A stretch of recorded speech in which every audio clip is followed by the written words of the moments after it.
Bonjour, Tansi. Greetings, membership. Today is Friday, June 20th, 2025. I wish to address a growing concern in our community. And out of respect for the children and families who enjoyed graduation this week, I have delayed a response to the protest at Peguis Child and Family Services on Monday, June 16, 2025, and a subsequent statement released by 4 council members. If you recall, when I ran in this election, I promised accountability and transparency. I have tried to uphold this promise by having duly convened chief and council meetings that are open to membership, by making the minutes from these meetings available to members. I have tried to do this by having regularly scheduled band meetings in Peguis, Selkirk, and Winnipeg. I have provided updates to share information about the band. Our CFO has provided ongoing update on the band's financial situation, and we post information regularly on our website with anything having to do with the band.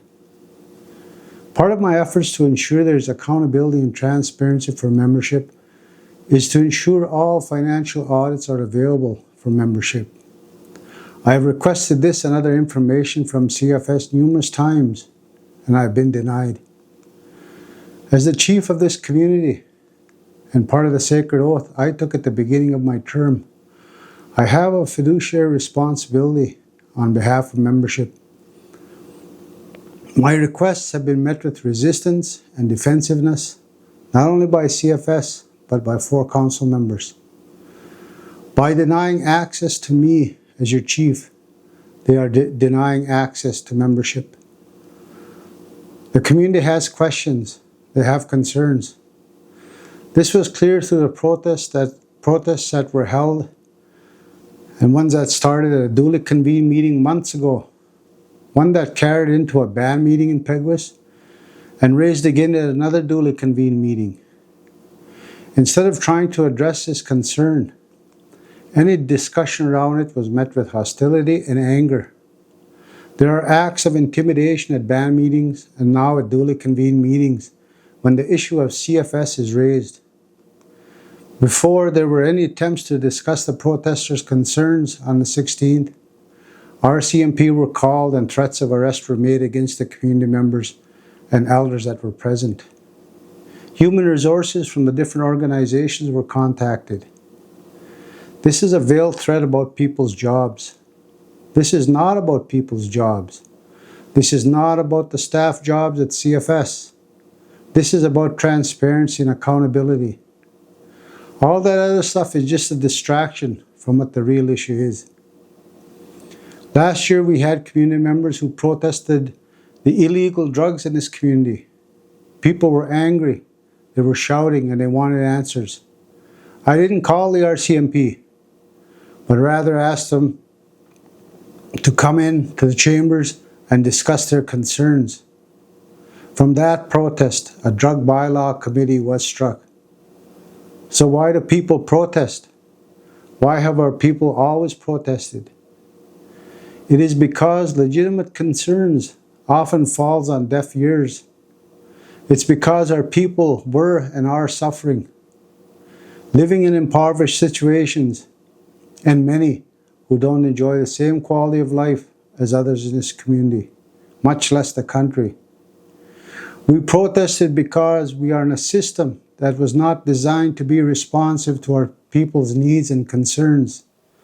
The system is flawed, and those who have access to the money and resources are disconnected from the reality of the poor and suffering who struggle each and every day. Through protesting, we drew national attention to the continued oppression of our people and the unfair treatment. Just go back to the days of Chief Louis Stevenson. This is what got us our housing, our education, and for a while, what we felt was just and fair treatment. Much of what we see today is the result of protesting. It changed the system. When we look at the Idle No More protest, it was not only a national act of resistance, but a global one. Countries like Europe, Japan, and the Middle East stood with First Nations. Idle No More raised the international consciousness of Indigenous matters.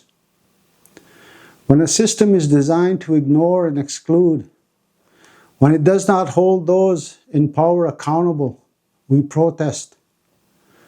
What we seen was an attempt to silence, to shame, and to distract from the issue.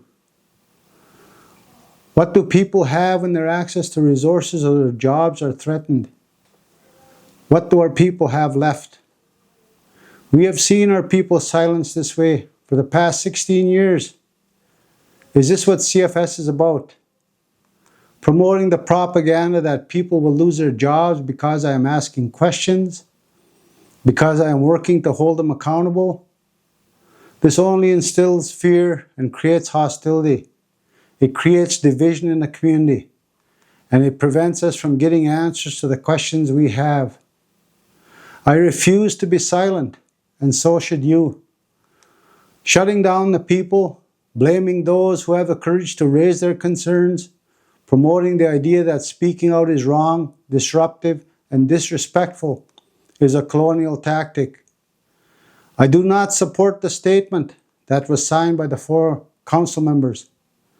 The statement is meant to silence our members and suppress the concerns that were brought forward months ago. I refuse to support the oppression of our people. The 4 council members have attempted to silence me in meetings by going against good governance practices, direct hiring, and name-dropping of family, friends, and political supporters, calling on drug testing of specific employees, and using their authority to target people are just some examples that occur behind closed doors. This is not change.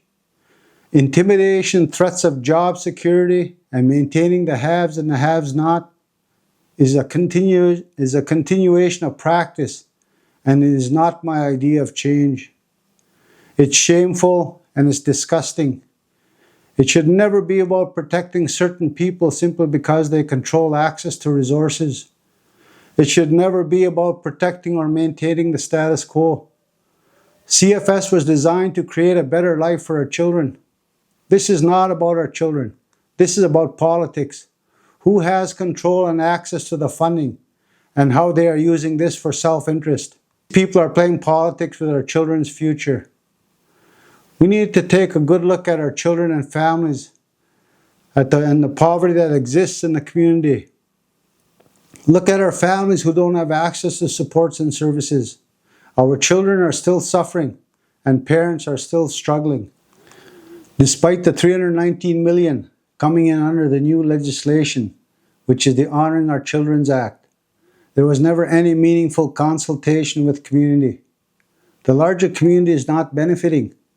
All the work tied to construction, whether it be roads or buildings, is directed to other businesses outside the community. There is no involvement of our community, other than the families directly tied to CFS. Nothing has changed for our children. Just recently, the new fiscal agreement, which was signed with the government, was signed in the absence of key documents that would inform council decision. How could this be signed without access to key information that will guide our decision? We are talking of millions and millions of dollars. It's a failure to protect the interests of our community and the future of our children. Our families who need the support don't attend the big events because they are constantly being questioned and scrutinized. We don't hear from the families who CFS continues to ignore because over time they are beaten down by the system, and many have given up asking for help, while people with jobs and resources attend the extravagant gatherings and dinners and go home with expensive door prizes. Are they buying political support so that people won't question what they are doing with their children's money? As the chief of this community, I will not be silenced. I am interested in the truth, just like so many of you. We need accountability and transparency. Miigwech.